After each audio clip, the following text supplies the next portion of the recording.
Hey guys. Hello. Uh, Hello. um, in your opinion, what Yes. joystick has the best feel out of all the controllers that have had joysticks that you've played with? Which Well, one do you are feel you like, talking about like man, a thumbstick, or are you talking yes, about like a joystick? an analog stick on a controller. So like, which one do you think, as far as like tension, thumb grip, which one do you think, oh, that they really nailed it then, and it just hasn't been as good ever since? Is there anything that sticks out to you, or do you think it's only gotten better as time has gone on? Well, Hmm. that's a I tough don't one. know if it's only gotten better, but I think the controllers, like again, I don't love the Xbox One controller, and I imagine that probably also goes to the Series X and S controllers. I haven't tried those. They're Um, basically the same. yeah, I figured they are. The 360 controller felt really good to me, so Yeah. I feel like that was a downturn, but I like we've talked about this a lot of times before. I think the DualShock was garbage for many generations Four until generations, maybe. Well, yeah. it was better with the four. The with PS4, the DualShock Mm-hmm. 4 I thought was fantastic, It was a great controller. and then I love the DualSense. Yes. So Mhm. I in that sense I think like those are the best thumbsticks I've been using. I Um, Go ahead, Bobby. I I might be a little recency bias, but so I like a concave tight stick. When Mm. I Mm-hmm. so I like that feel. The 8-bit though controller that I got you guys, I Yeah. love that joystick. It's got a short throw to it. It snaps back really quick. I like the Elite controller if you tighten it all the way up. That was going to be that's what Yeah. made me want to ask this question, because Yeah. I I have mean, the Elite it controller. better. It costs like Yeah, $1,200 or whatever the fuck. exactly. Cheaper than Sony's. Exactly. Um, I, yeah, and I the I have the DualSense that my PlayStation 5 came with, and it's very good. yeah. Mhm. I used the DualSense for a long time on my PC, but I got a good deal on this Elite Series 2, and that's what I've been using ever since. And I think it doesn't feel quite right until you tighten those sticks, because then they match the tension Mhm. of the Xbox 360 controller. Cool. Yeah. That's a good one. Like I that. like the Duke. I like You the know, Duke. I did like the Duke. of course Yeah, you like the Duke. yeah, because you have You frying made a pans normal for sized hands. controller in your hands. I remember I was like, finally, this is good. This is like the big dog of controllers. I fucking love it. It's like the big dog t-shirt that you get to play video games with. I Unlike the fucking love Joy it. Cons, which just like it's like they're in there somewhere. They're like, Yep. here are my two fists. There's Actually, two Joy Cons somewhere. this is no, like, we're not paid to say anything, but like God, we wish. we wish. I did get the new Hori split pad compact, and from a Joy-Con perspective, these guys have a real nice feel and grip to them. It's just like a little bit wider. It's a little bit wider. It's got a you can see the back profile has a little bit of a grip to it. to contour to your hand. Yeah. Yep. And then they Mhm. also have programmable buttons here, and then they have turbo buttons on each one that you can do. It also has the D-pad. Nice. Only thing you don't get is you can't take them off and use them, and you don't get rumble. But Yep. they're pretty nice. I turn Rumble off a lot of times on the Switch, because I That's play fair. mostly in handheld mode. I'd say I play mostly on TV with the Pro controller, so I just get the rumble through that. Yep. But I Uh, do still really like that original Hori split pad as well. Yeah, just for having sure. the left Yep. one that gives you a proper D pad. Yep. I don't think I'll ever take it off my Switch. That's 'Cause such it's a nice just thing to too have. nice. Speaking of too nice, we are the Casual Hour. I'm Bobby. Chase and Johnny, how are you two doing? Too nice. Rock and roll. Too nice. Doing all Too right. sweet. Too sweet. Yeah, thank you. It is episode 315. We are recording this on March 8th, 2023. We've got a fun show planned for you. So what you've been playing. We're going to talk about Dead Cells, Atomic Heart, Patch Quest, some Destiny 2 in there, Octopath Traveler 2, a little Wolong Fallen Dynasty, and Opus. We're going to have an update from Chase's monthly pick there, which is going to be exciting. And we've got some stuff in the back half, some Starfield news finally, some less than exciting news around Rocksteady, some City Skyline stuff. So we've got a lot of good things tonight. You should make yourself at home. We're going to tell you all about it. But to get us there, Chase is going to kick us off with what you've been playing. So Chase, what have you been playing? I played some of that Dead Cells Castlevania DLC, Return to Castlevania. I played some Dead Cells, but not the DLC. Yeah. Mm-hmm. I bet we had a similar time, honestly. I really liked Dead Cells when it first came out. I had a great time, and I took a break for a while because there were plenty of other roguelites out there that I was playing instead, and then came back to it and had a good time. I played the first DLC, the one with something about giants. Something. Yeah, something about giants. They might be giants. Thank you. Yes, Dead Cells, They Might Be Giants. That's exactly what it was called. I buy that. And I remember having a great time then too. And I think apparently, well, I don't think I know. Apparently, I bought that second DLC. Don't remember that happening. And I did too. I don't remember playing it. But when I loaded it up, it was like, oh, you have the first 2 DLCs installed. Do you want to install the next 3 for $20?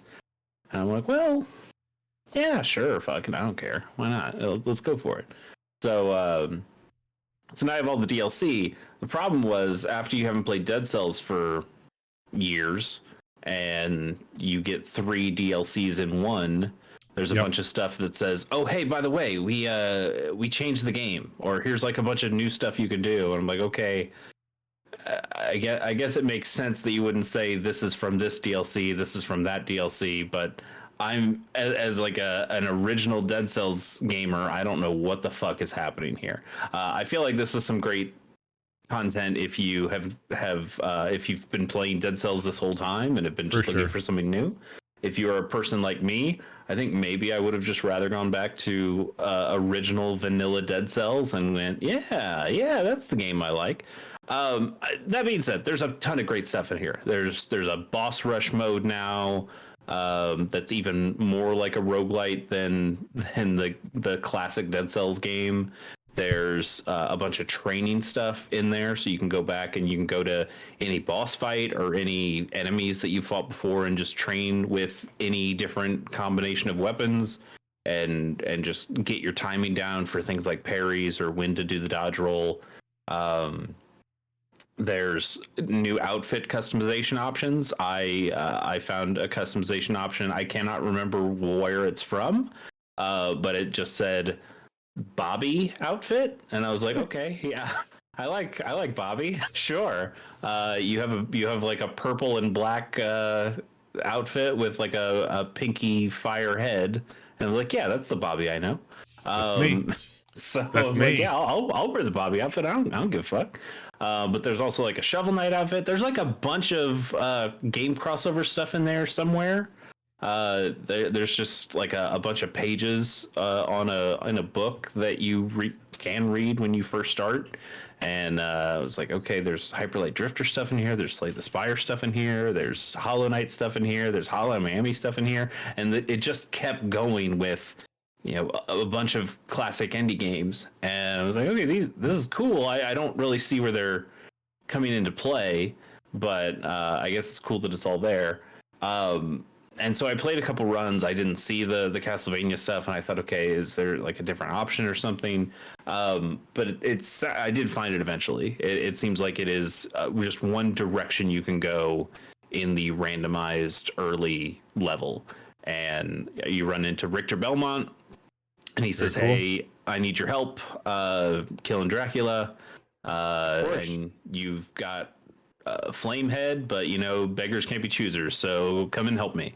And then you go through that, and those levels feel decidedly different from the regular Dead Cells gameplay. So if you go through a regular Dead Cells level, if you're going really quick, you can usually get through them in like a minute. And then they want you to go quick because you get bonuses if you finish them quickly, or you can get bonuses within the levels or upgrades within the levels by really exploring them. So it's kind of that push and pull of how fast you can go while still getting a bunch of upgrades. A little bit like Risk of Rain in that sense.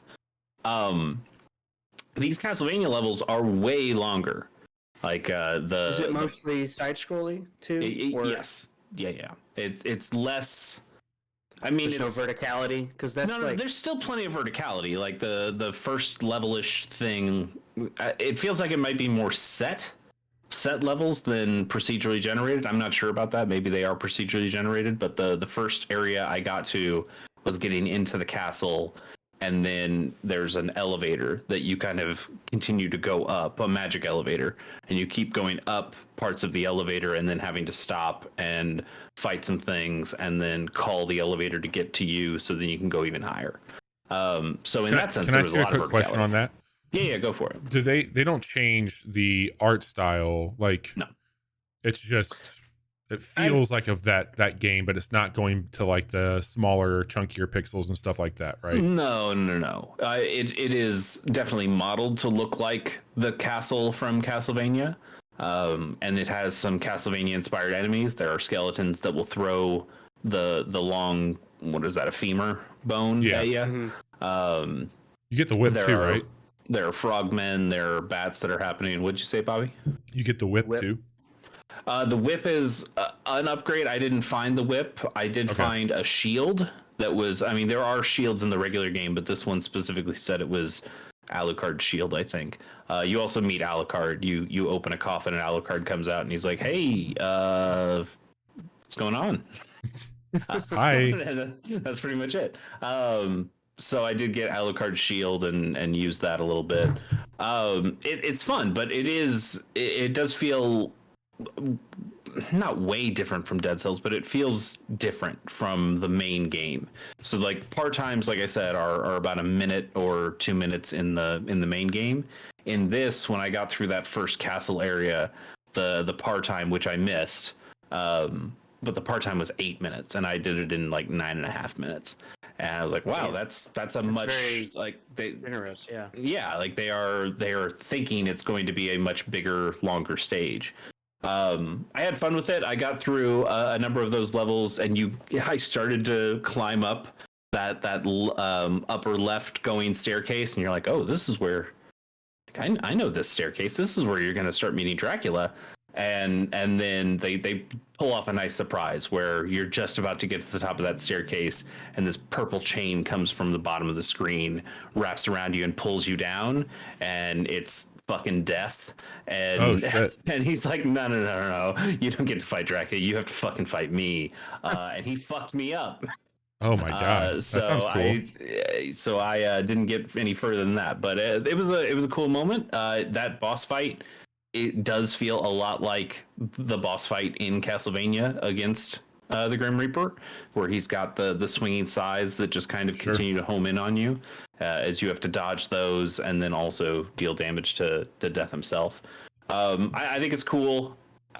But again, it's other than the Castlevania part, which is you are definitely going to a Castlevania area and you're fighting Castlevania enemies, and maybe you'll find some Castlevania themed items. It is still really difficult to tell what DLC is what, because a lot of it was just me going through. Oh yeah, it's become a huge sprawling game at this point. So for me to go through as a lapsed Dead Cells player and go, oh no, this is too much. Yeah, I have no idea what's going on.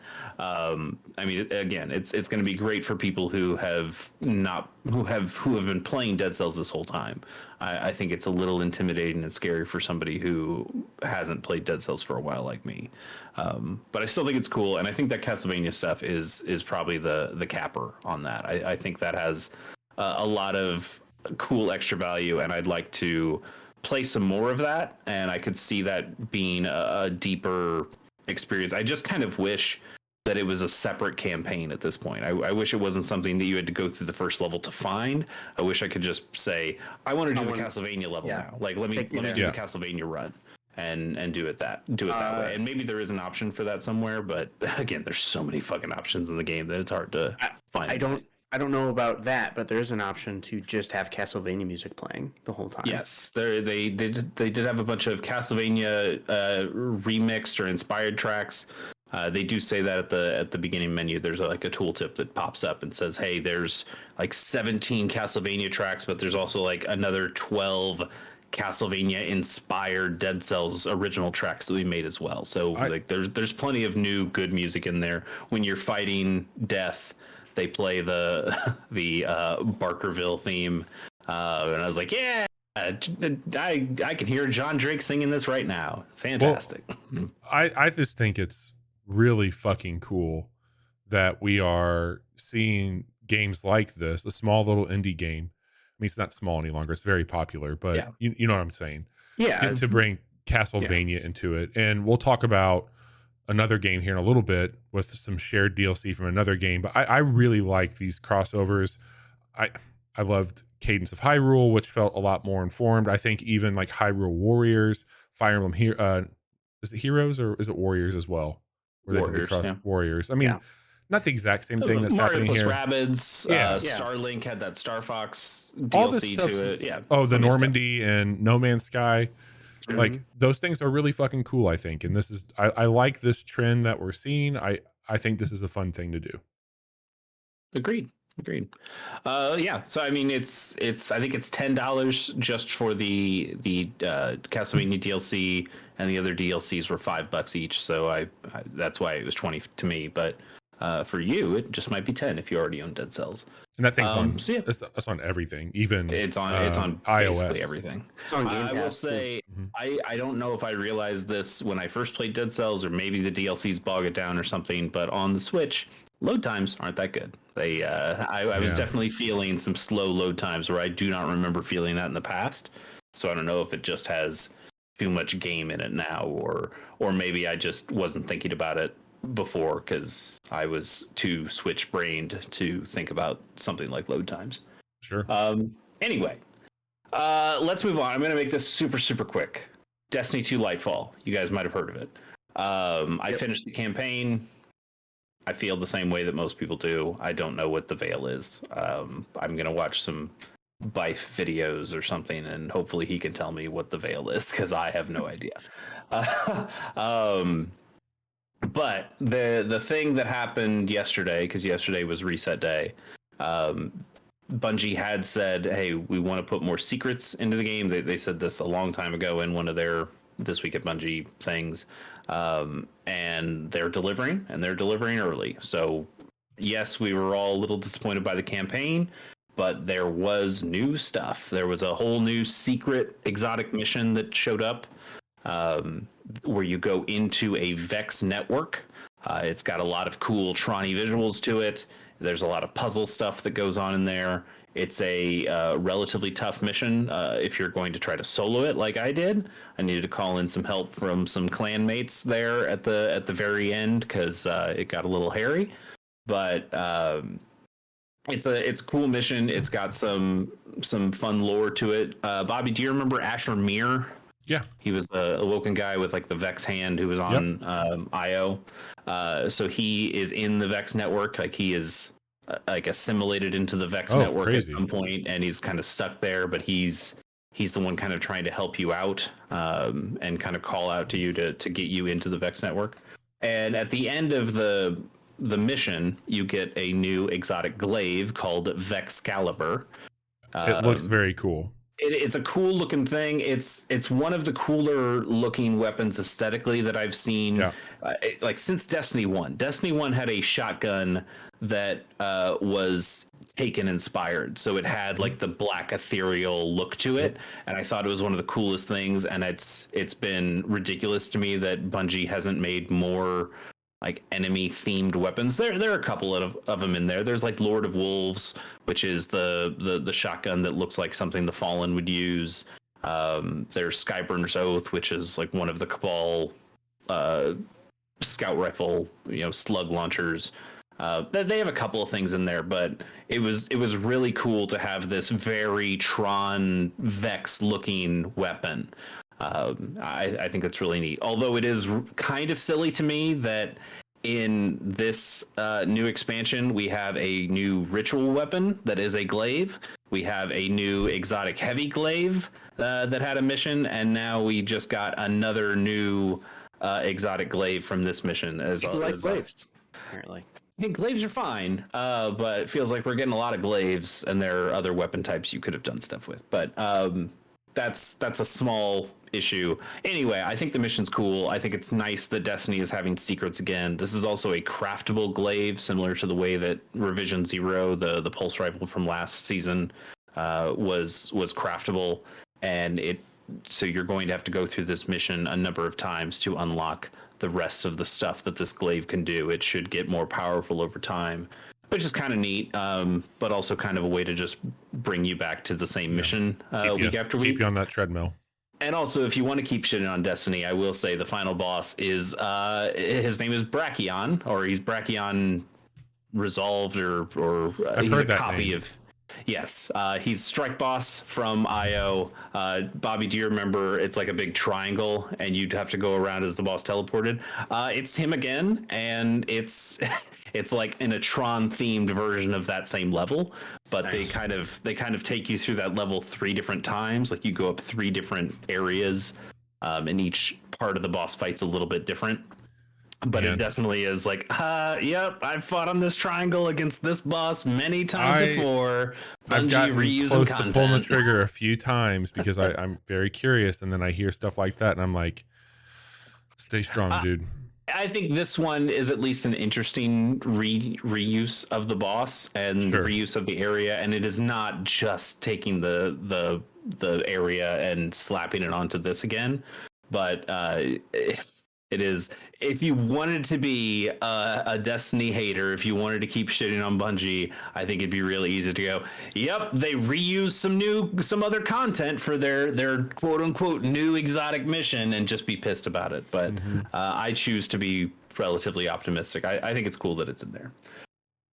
Anyway, that's Destiny. It's still Destiny. I will say one more thing. There's one new perk. It's on kinetic weapons. It's only on a few kinetic weapons, but it's called Kinetic Surge or Kinetic. I think it's called Kinetic Surge.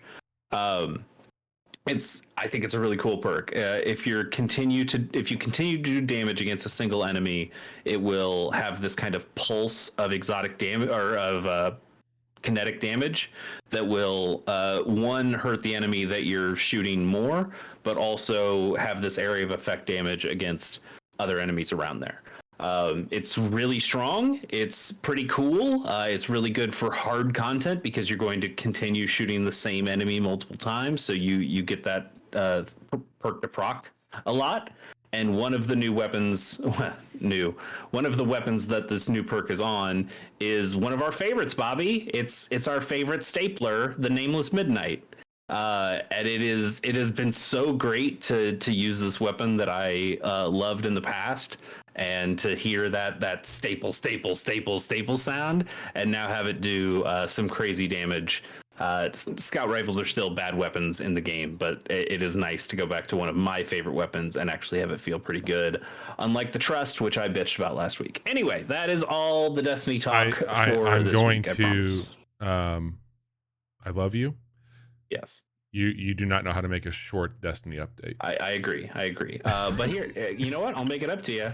I don't think I'm going to talk about Destiny again unless they do something hugely new. But I don't plan on talking about Destiny for a while.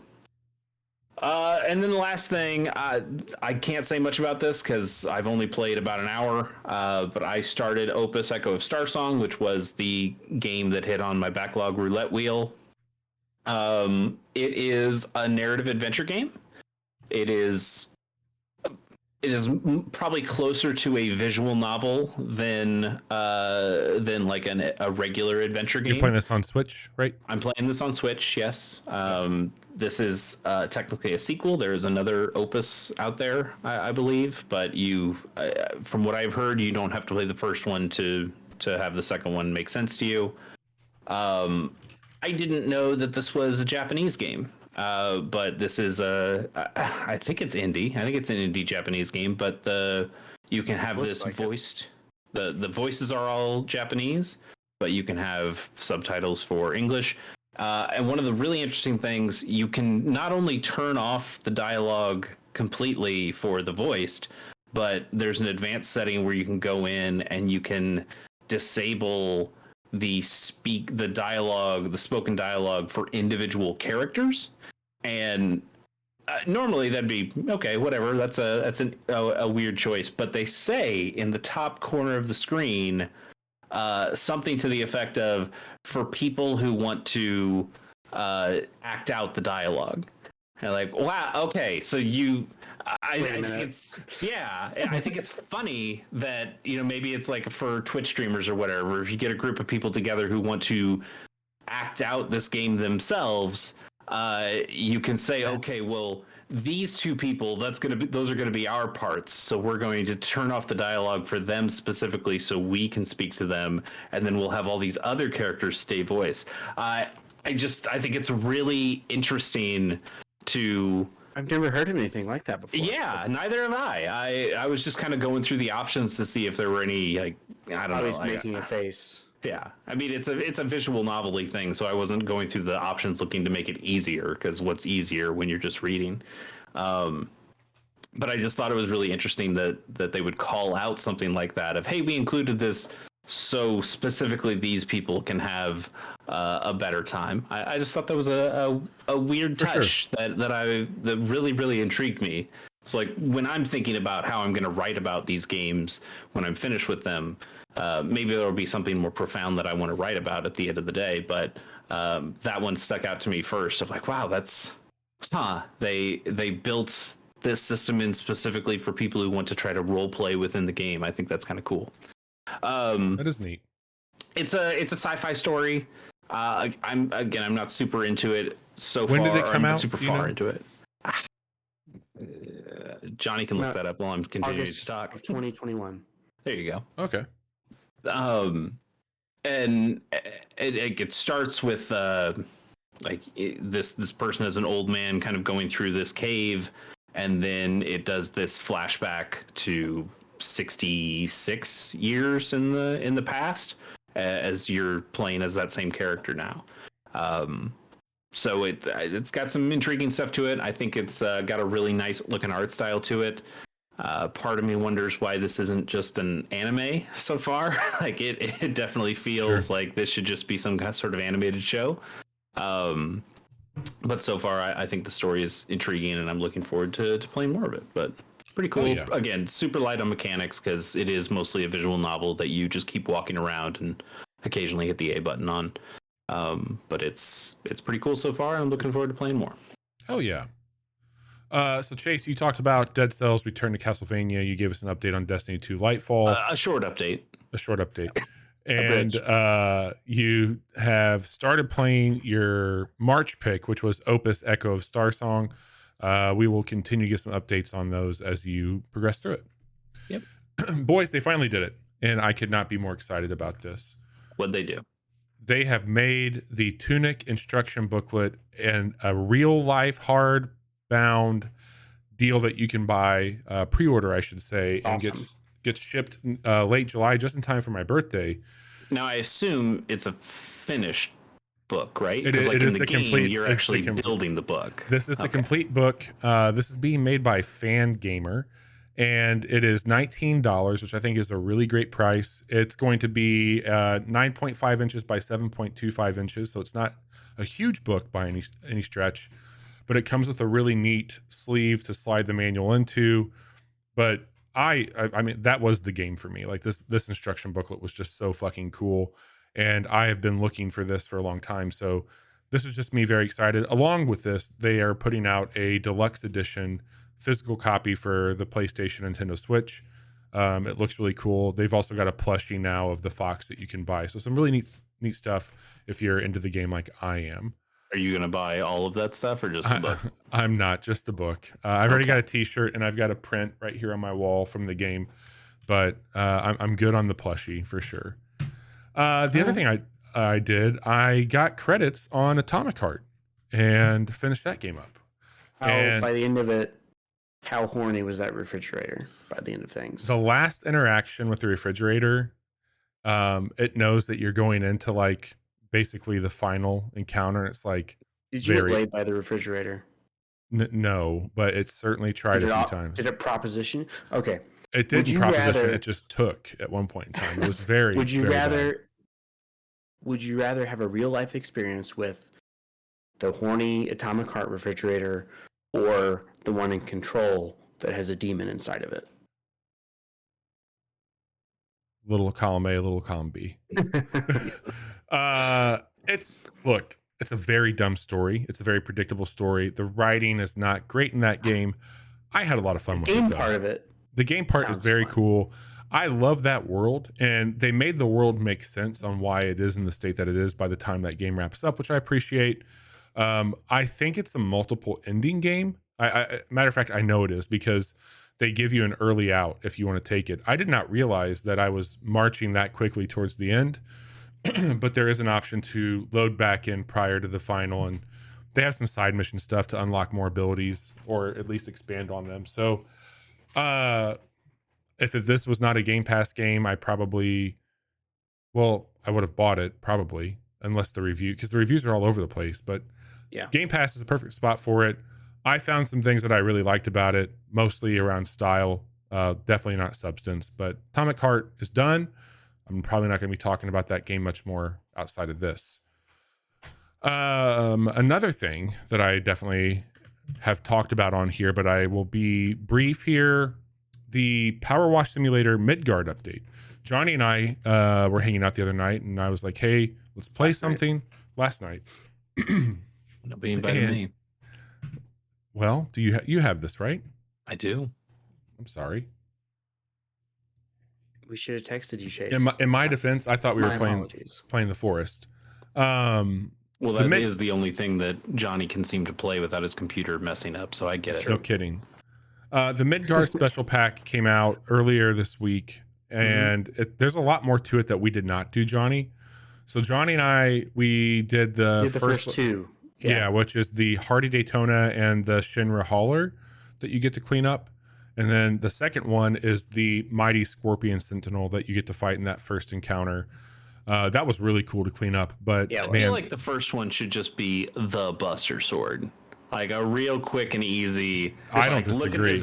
Look at this. Actually, you know what? Maybe they're saving that for the end. Maybe it's just so big that it's such a huge sword that you have to just power washing all the way up and all. Oh my god. That's fantastic. This is a free update, by the way. So we're talking about Power Wash Simulator. This game came out July 14th, 2022. It's $25 on Steam. It's on Game Pass as well. The DLC is free. Before this one, they did the Croft Manor from Lara Croft, the remake of that. This game is published by Square, if you didn't know. Put two and two together here with what they're doing. Makes a lot of sense, but it's still very cool to see. It was fun. That game's a good time, and it was really neat to be in an environment where you could really look at the detail on these things and not have. It was just fun. Yeah. It was a really cool thing. And they have, you get like text messages and stuff from characters in the game. Like Heidegger is texting you while you're cleaning the robot, and he's like, "Don't worry, we reprogrammed it to know not to kill you if it turns on." And that must be really cool for such a Final Fantasy VII lore head like you, Bobby. Yeah. It was neat. I got to see a little bit more about it, and don't be upset with me because I have the purest take on this franchise, and I get to experience it as they're intending these days. It's not okay. Sure. Yep. It's true. I don't have to bring the baggage from the 90s that you two do. It's not true, but I will allow you to have your truth. This is my game. I'm writing the story now. I am Final Fantasy. Yes, that's correct. I know that. I know more than you. Yeah. Bobby knows all about how to defeat Ruby Weapon, don't you? Yeah, I know Ruby. The red dog takes care of Ruby. So anyway, that is the update. It's free. Power Wash Simulator continues to be a hell of a thing. You should definitely check that game out. Another game that you should check out, and we've made it very easy for you to check this one out. We've got you covered. A 360-degree view of Patch Quest. This game came out on March 2nd. Lychee Games put this one out. It's being published by Curve Games. It is on PC right now, but it's going to be hitting some consoles in the future.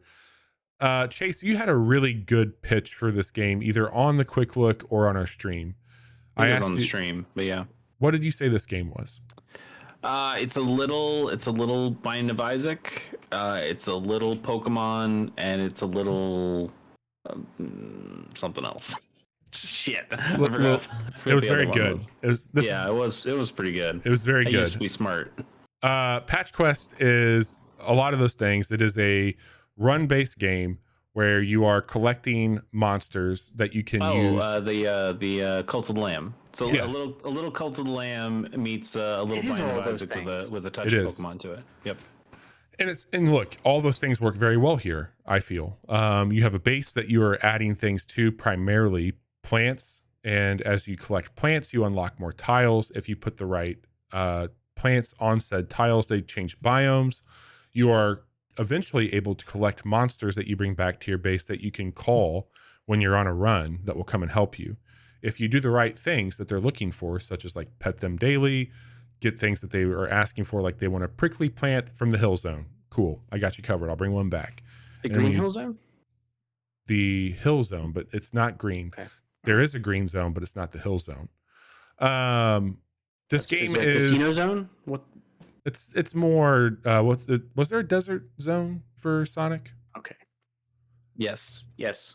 I do not remember the names So of the whatever that various is, desert it's zones that. they've had. Chase and I Sorry, streamed this on Monday I'll stop night. interrupting. We also had a quick look. We have a quick look that's going up on Thursday. So if you're listening to this on Friday, go to our YouTube channel where we'll break down what the game is. So we've got you covered. But it is a game that I feel is more bullet hell than in like a Vampire Survivor. But you also are bullet hell yourself, and you have a twin stick shooter that you can use when you don't have a mount. But all these monsters you can lasso. There's a really cool lasso mechanic in the game that lets you mount them while you're on a run, and then you're leveling them up. And as you do that, they each get 4 abilities, and they're kind of similar but somewhat unique. There's usually going to be a defensive element. There's a spider I like quite a bit that builds a web that slows down the enemies. You can then also send out like a kind of an AoE attack with it. Some spikes. Yeah. That radiate off of you. Yeah. But there's different things that you're like able to get on a run, so you can eat fruit that will change what your attack is. So it can be more rapid fire, it can be jumbo size, it can be more of a scatter shot. There's not a store or a currency that I've encountered on a run. You are just collecting things to bring back to your base that will power up your creatures that you do collect. You can have up to 6, but it's got some of the things that you would expect from a run-based game. We're going to take 3 of your health points, or we're going to take 1 of your health points to give you 3 stat increases for this run. There are monsters will increase in their difficulty as you progress further on the map. And it's a north, east, south, and west layout where you're trying to get all the paths back to your base unlocked. It's really cool. There's a whole skill tree that you can expand on. All of the things that Chase called out, I like on their own merit. This game's got a really cool style to it, also kind of a Paper Mario look at times. Very hand-drawn elements. It's very quirky. There's a backpack that's a robot that will yell out danger when you're in a boss battle that I love a whole lot. It's cool. And I will call out also, I have played this primarily on my Steam Deck, and it is a perfect Steam Deck game. It is. It is such a good Steam Deck game. I played it like 30 minutes or so on there, and it's not a game. Sorry, it's not a game where I mentioned Isaac, but it's not like Isaac in that you're going to have this really crazy build at the end of a run. It's. I mean, it is a run-based game, but it's not a build-based game. Like you are. Right. You're basically just gaining stat points here or there, or what's really. I mean, you do have the ammunition types with the fruit that changes stuff, and those are. They're not on a timer, but they are like consumable, right? Like you can use up a fruit at some point. Yeah, so you can either replace it, and that's what'll happen. Like if you just eat fruit, it'll replace the oldest fruit. But if you find, like you have a watermelon, you find more watermelon, it just resets the integrity of that watermelon. Yeah, so I think it is something that you can gain more of a mastery over instead of going in and kind of rolling the dice and hoping you come up with a build that's just going to let you roll the game. But the creatures that you can mount and use do add a bit more of a randomness to it. Of you can more or less catch any monster that you see in the game, and you can send any of them home and then continue to grab a new one, or you can let one die and then go and grab a new one.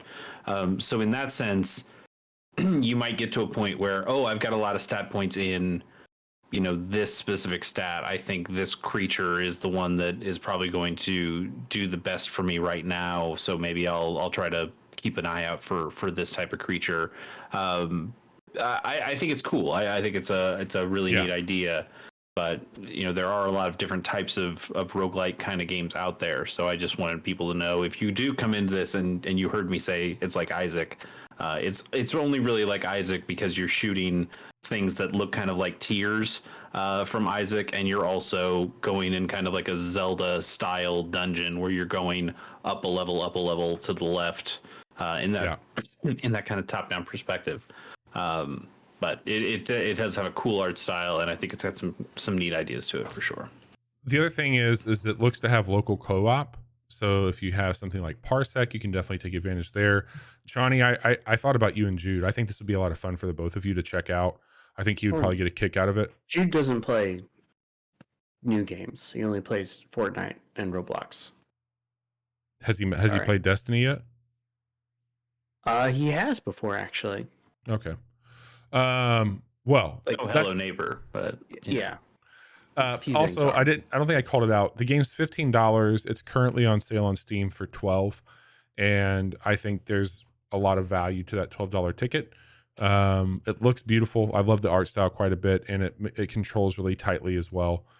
There is one other game that I've been playing, but I'm going to wait for Johnny to introduce it. So just to recap, I got the new Tunic hardcover instruction booklet. You can go to Fangamer and check that out if you want to. It's $19. I beat Atomic Hearts on Game Pass. It's also on Steam, PlayStation, Xbox, $60. Patch Quest we just talked about, that's out right now on Steam. And then the Power Wash Simulator is out on, I think, all consoles at this point in time. It's $25. It is also included in Game Pass, and the DLC for that is free as well. So that's what I've been up to this week. Johnny, what about you? I checked out some of that Wolong Fallen Dynasty game that came out.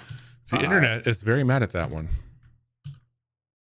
I've heard so many different things. Yeah. I've heard people say it's super easy. I've heard people say it's super hard. I feel like I've heard every single thing somebody could say about a video game. And it does have some performance issues on PC. It is another Koei Tecmo port. They suck at ports, man. Which still, despite how much I really love that game, is still kind of busted on my computer. But I changed a few things in the graphics settings on Wolong, and I really haven't had any problems.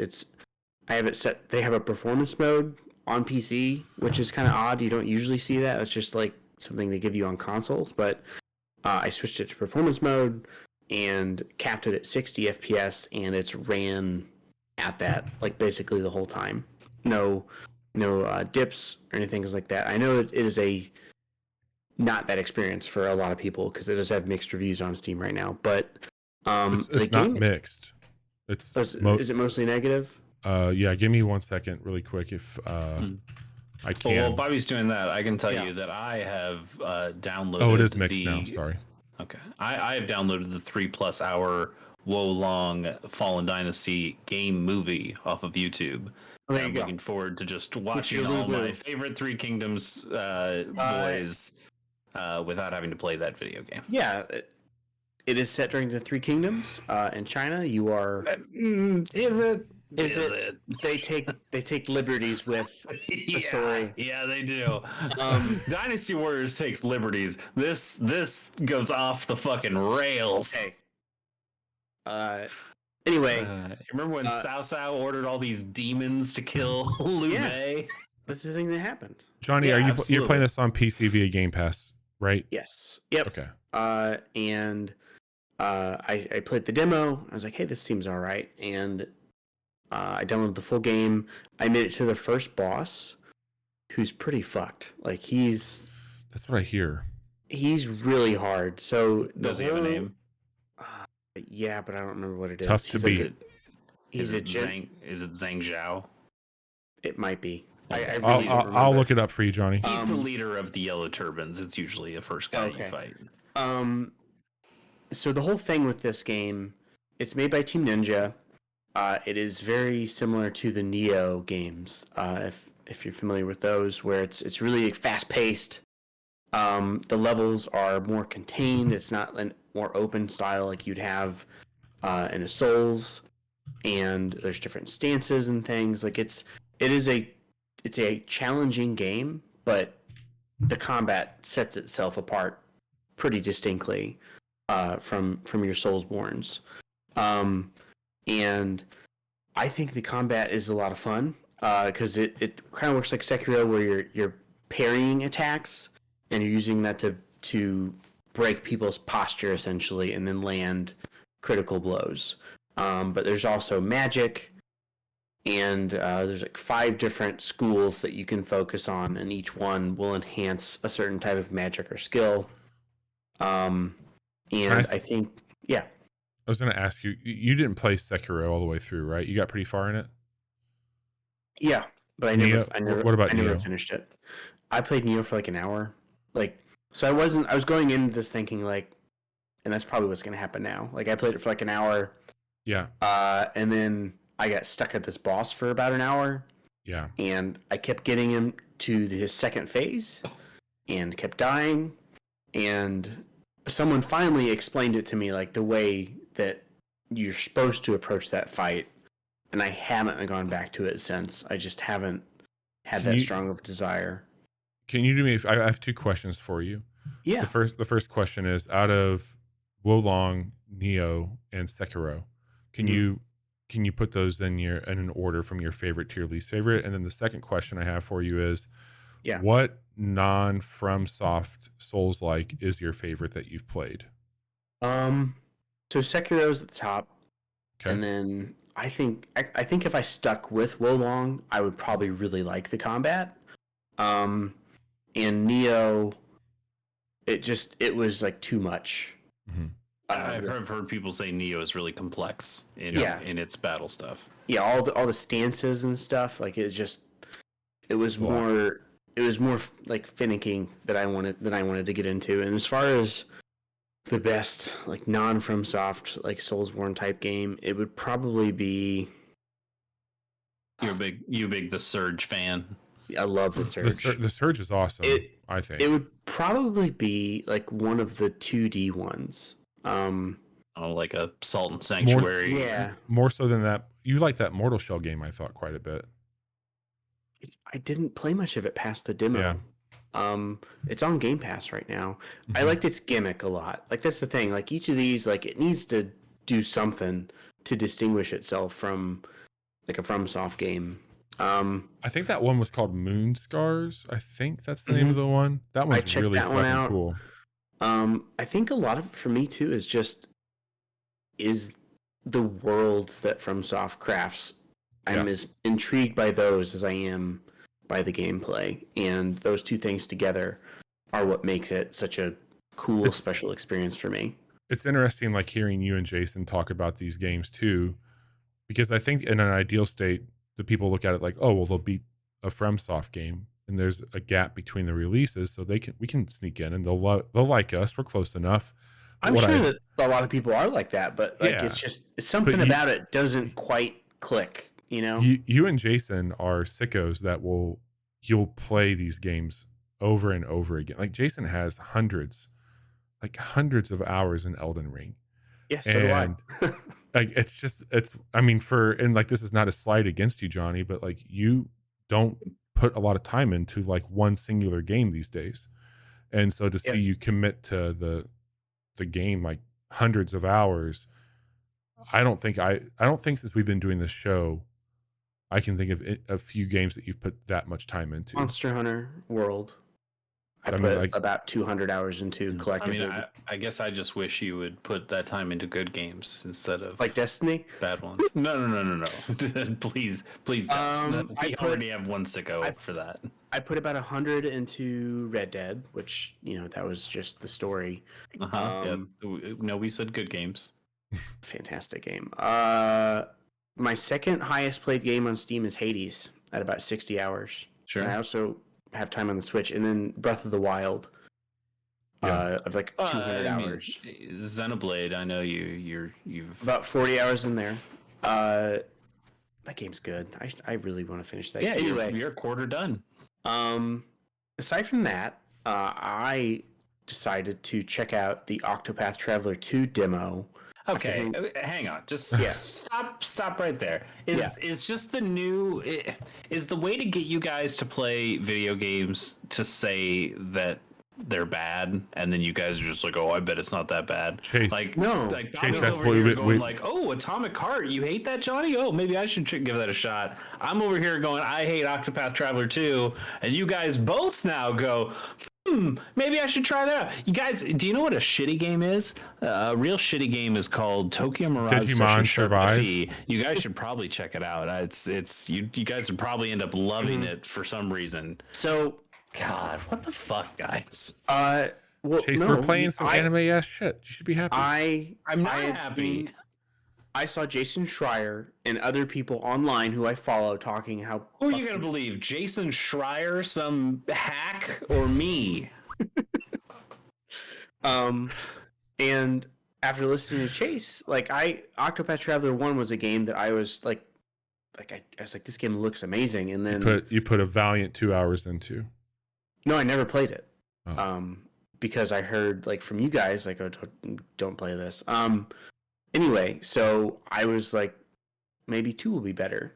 And Jason Schreier went to New York University, NYU. That ain't no fucking journalism school. I mean, it's a pretty good journalism school. It's not Mizzou. I have a journalism degree from the University of fucking Missouri Columbia. I'm a journalist, goddammit.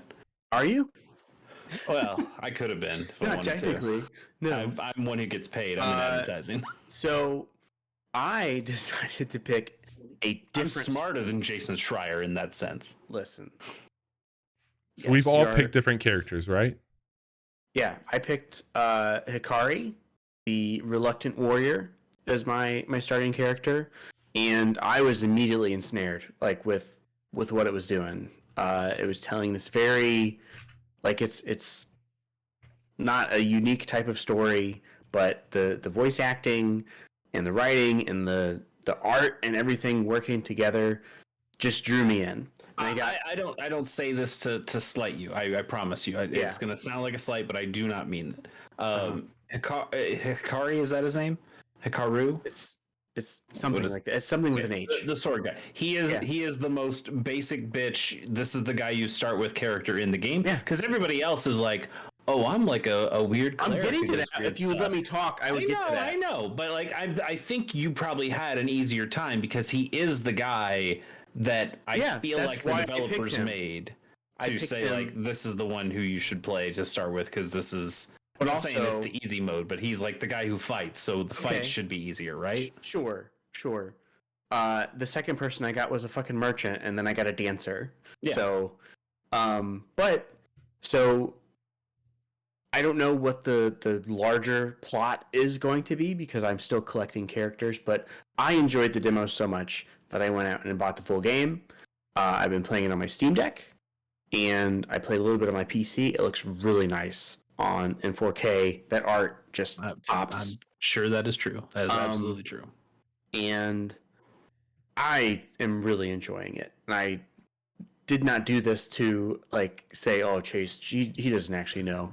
I picked a different character than you because I was like, I don't want the same thing to happen to me that happened to Chase, because I bet based on what I've been reading, this game's actually pretty good if you can get, past the first chapter or whatever with whichever character you pick. So you start with Hikari. Will it though? Because you did tell me, like, when you do meet a second character, it gives you the option to, and I think Bobby and I talked about this on Monday. I will eventually. You don't have to, right? But you can play through the chapter as that character, and they will be level 1. And they will be solo as well. Yes, like, you don't get to bring in the other characters for those fights. So you will, if you do play the thief mission, you will have to go through the same pain I did. Yeah, and I'll get there. It's on the other side of the continent from me right now. Lucky you. You complete the first chapter with Hikari, I think is his name, and then you travel to a town where you meet this merchant named Particio, and I went through his story to see, like, it basically leads up to the point when you're meeting them, like, with the previous character. And then after that, I went to another town and I met a dancer named Agnia who was saving up her money so she could go out and travel the world and be a famous dancer like her mom was. And that's when you meet her. And that's as far as I am right now. I'm like 5 hours in, I think. And I think I'm really liking the storytelling so far. I'm waiting to see how it all gets interwoven together because I've heard there is more interconnectivity between these characters, which I know is a big criticism of the first game. Is like it never really, like, you're traveling with all these people, but it never feels like they're actually together. And the other thing, I think the combat system is real good. Yeah, like I would agree with that. The break system and being able to charge up your attacks, and Particio and Agnia can recruit other people to come and battle with them. I think that's everybody, by the way. Can they? So okay, so that I was curious if that would happen or not. Yeah, there might be like there's they call them different things, but Yes. a lot of different characters can do. Yeah, with Agnia to lure, Yeah. Particio as barter, and I don't think the thief can do that.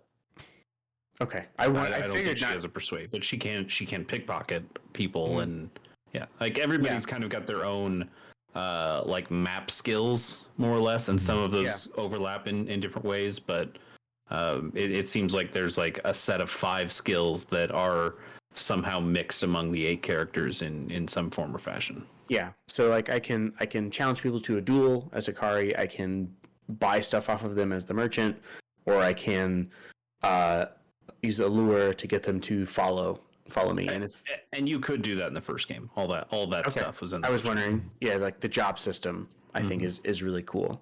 And with Akari, you can challenge people to duels, and if you beat them, you can learn a new skill, which I think is pretty cool. So like my guy uses swords and pole arms, but I unlocked a skill that uses an axe, just based on a person that I challenged to a duel. That's cool. So I'm feeling very positive about it. Bobby, how are you feeling? I'm about 2 hours into it. I started with the hunter, Ochette is her name. It's a really cool class. You get to pick from one of 2 beasts at the beginning. It's like a wolf or a dog or an owl.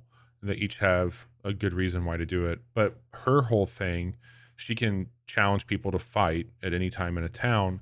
But in battle, you can actually capture what you're fighting and then call it into fight beside you. That's cool. So like any of the animals, and they'll have certain traits as well. Like she has a bow and an axe. Some of the animals have those ability stats as well, which makes her really cool. Like I'm going to tag them in to help out with this weakness. I like that quite a bit. She also can then consume the animal, like basically harvest the animal and turn into jerky. That then is a healing element for her. So that's really neat also. And then that's how you can feed people. So like you pick up side companions and her story that way. I've got my second character. I actually got the scholar. Oswald is their name. I just got them. He seems to have the ability to kind of work folks up. I can't remember the term that they use in the game, but you basically can read people's intentions. He's looking for a recruit. He seems kind of like a sniveling asshole a little bit. But the same thing that like I ran into with the first one, I want to know how these folks all connect together. And when I met the scholar, they're like, they're going to join your party. I'm like, very cool. That maybe I can have them fight side by side. And it gave me the option. It's like, would you like to go and do their story to get to know how they got here? So I'm in the midst of that right now. It's an absolute stunning game. Like it's just gorgeous. Like I don't need to sell you on that. Like this art style has gone to a lot of other games now. Bravely Default 2, Triangle Strategy. Bravely Default 2 does not look like that. Bravely Default? No, like those are just 3D models. Didn't that get an the 2D HD remake for Switch? No. Nope. No, it did not. Okay. Not Bravely Default. I mean, yes, you're right that there are a lot of other games like the Dragon Quest 3 that we haven't gotten yet. That's the one I'm the most excited about. I think that looks fucking gorgeous. And there certainly are other games, but Bravely Default has that kind of tilt shift look to it, but it is not like the HD 2D pixel stuff. Okay. Live Alive might be what you're thinking of. That is one of those as well. Okay. So I think it looks really good. I don't love the voice acting for my character. It's very over the top. She's very endearing. Like, she's a sweet character, but it's very like young anime girl, very excited. And I think that's like just some of the hunter from the first game, which I also started with, was like grunts and stuff. So maybe an upgrade from that. Like after the battle, she's like, "Yeah, I'm like very hungry." I'm like, "Okay, let's get you some food. You can eat some jerky. It's okay." But I agree with Johnny. Like, and I did like the combat from the first game. I liked the break system quite a bit. You called that out from your time with the demo as well, Chase. Mm-hmm. I also like the upgrade systems for learning skills and how that works out, and the gear that you can slot in. I did see that all the characters have a second job that they can learn. I don't know how that will play out quite yet. I don't know if it's based off of who's in your party or what that would look like. So I'm already kind of thinking, like, what would this secondary job for a hunter be? Like, what would be a complementary job to give them? And I like that strategy of thinking about blending those abilities. But I don't know, man. Like, I fought a pretty tough boss in the hunter story that I definitely had to be very strategic with compared to the other ones, which you just whittle them down, get them to a percentage to catch, and then you can catch them or defeat them.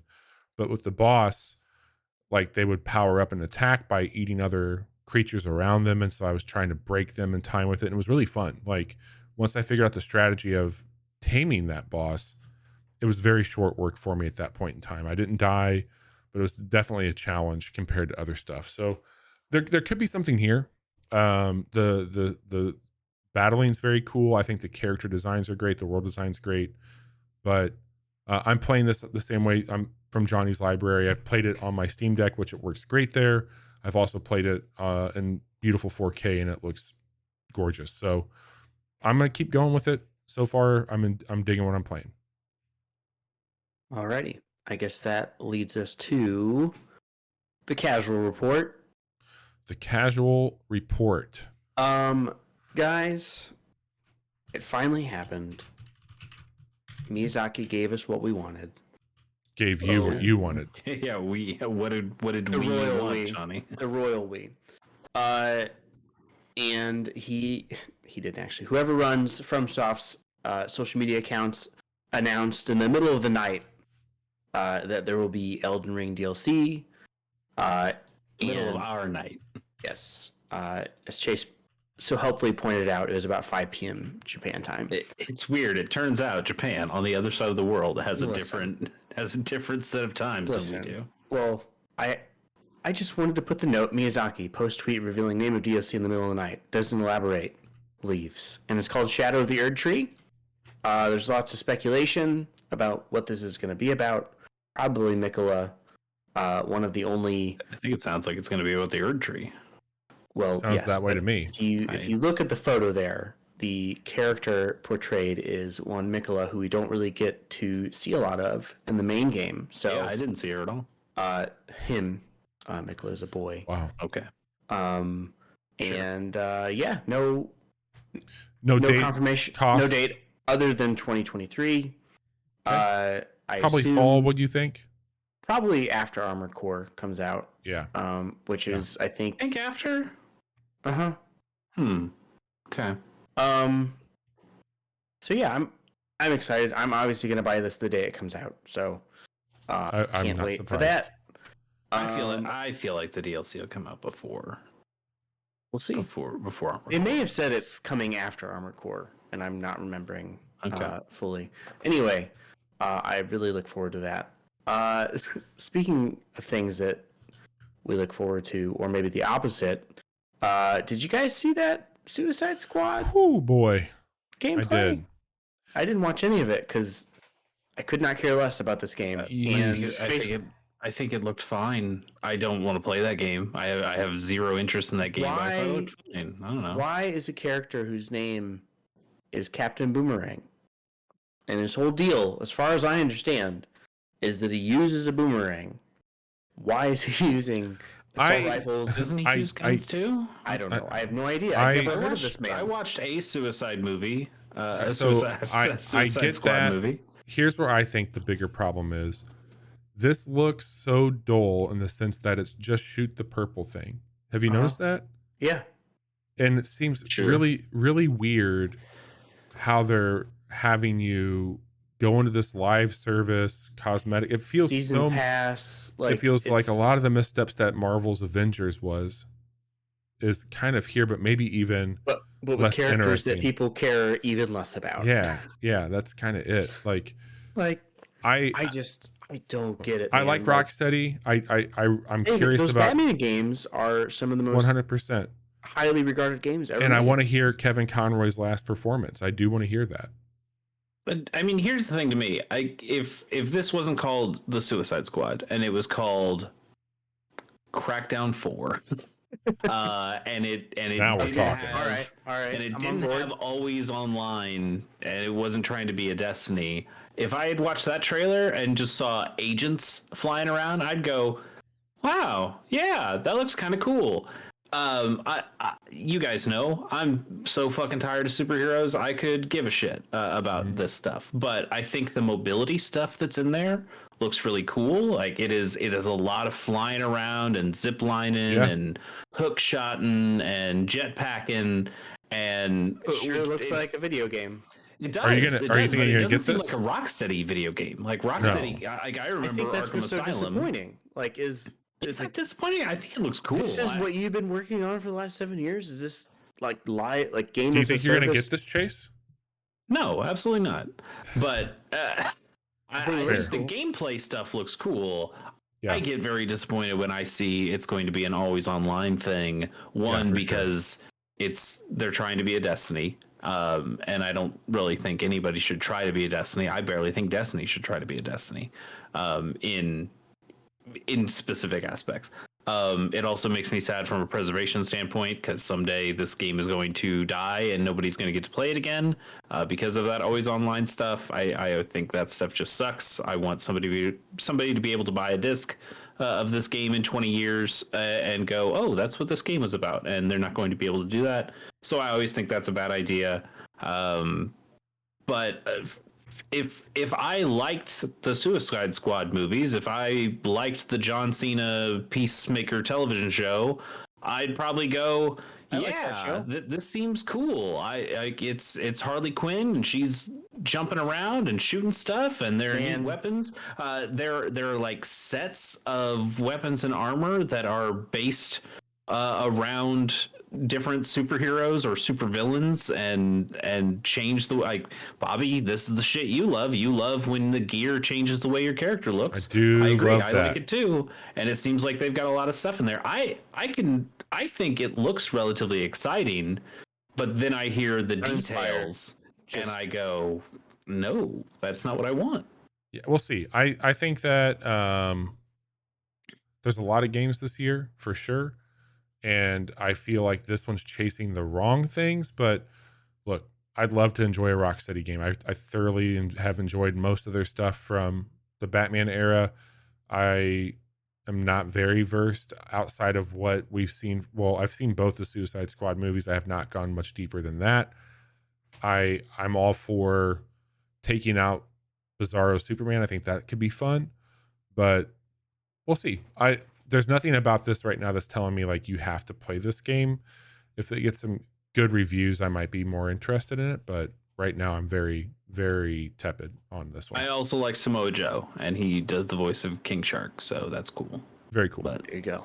Not enough for me to buy this game and play it or care. Chase's but game of the year. There it I is. guess. They should make a Crackdown 4, but not make it anything like Crackdown 2 or 3. Well. Just remake Crackdown. Yeah. Cities Skyline 2 is announced, guys. Yeah, I it like was. Cities Skyline a whole bunch. It's very cool. And I'm it's sure coming- City Skyline 1 is on the backlog wheel. Good. The game is a lot of fun, and I've been wondering when they're going to make a sequel because they've been churning out DLC and stuff for it for years now. But it's coming out this year, and it's also coming to Game Pass. So that's exciting. Yes. The biggest news of the day. Wargroove 2. Oh, yeah. I did see that. That's cool. I hope that I like that new game more than the first one. Starfield got a new release date.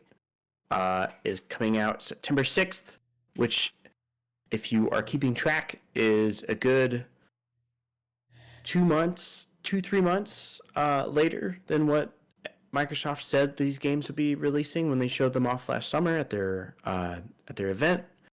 But we would rather get a less broken Bethesda game than whatever they've been putting out. Yeah, I don't. That doesn't. It doesn't compute. exist. It doesn't exist. I've never seen one of these. Well, guys, I can tell you as a person who finished the Double Fine Psych Odyssey that making video games is difficult, and sometimes your dates are going to slip. And I'm sure with a game this big and ridiculous that's absolutely what happened. I know people are pissed that we just wanted them to tell us a date or a time when they could get it done. We don't care what the date is. We just want to hear something accurate, and then it slips and they get pissed. But whatever. Again, you want the video game to be good when it's done, but again, it's a Bethesda game, so it won't be, and they'll have to patch it a few more times before it actually is good. Or have people mod it to fix it. Sure. Also, if you're wondering, it is not pronounced like Garfield. Starfield. Everybody knows that. It's pronounced Starfield. God. And look, I don't know how I feel about this game. I go back and forth. It's the first new IP from Bethesda Softworks in 25 years, and I want to see what they're capable of. This game is going to be huge, regardless of how I feel about it. It's the most wishlisted game on Steam right now. It's coming to Game Pass day and date because Microsoft owns Bethesda. It's gonna do numbers just because it's from the people that made Skyrim and Fallout. So, I don't know. More to come. We get a closer look in June 11th. I don't want a game to be bad. I truly don't. But there's been enough here with this one to make me think, what in the world is going to happen when this thing hits the light of day?